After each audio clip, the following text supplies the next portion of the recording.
Alright, so that's back into place. As you can see, push button's been properly installed. Everything lines up. Now we're going to talk about the grind cone itself. It goes right on there. You can see that hole fits that protrusion. But it came from the factory with a, I think, 0.2 millimeter washer. It goes right there. The factory also provides 3 additional washers to raise the level, the height of this grinder, and thus decreasing the distance between the 2 grinding wheels,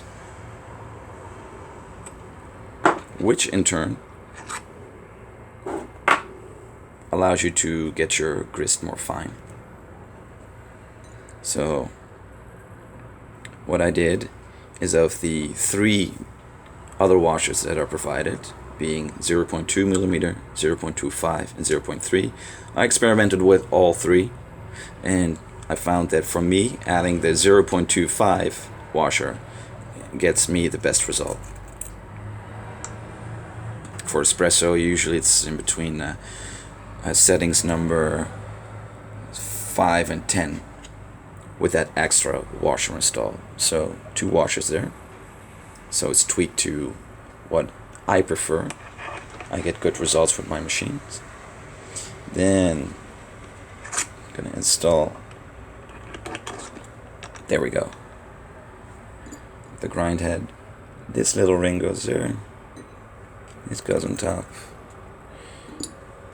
And this you can just hand tighten. Doesn't need to be that tight.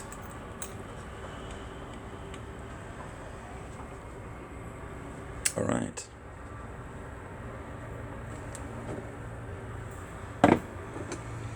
Then we're gonna install this cone into this ring. As you can see, there's a dot right there that should align with that dot. It falls right in. You twist it into place.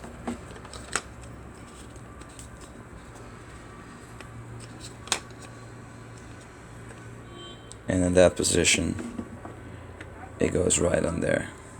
Now, there's another alignment line right there. As you can see, that line should be in sync with that arrow. Now you can just push it down.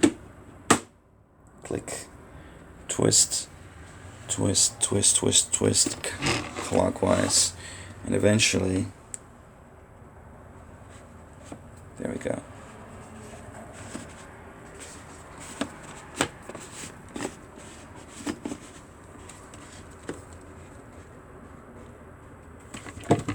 Let's see if it works.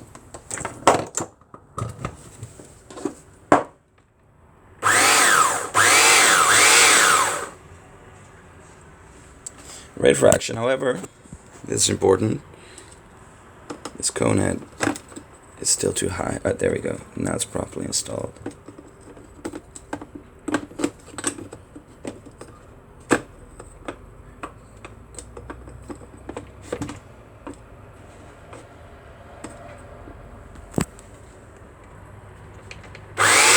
Perfectly aligned.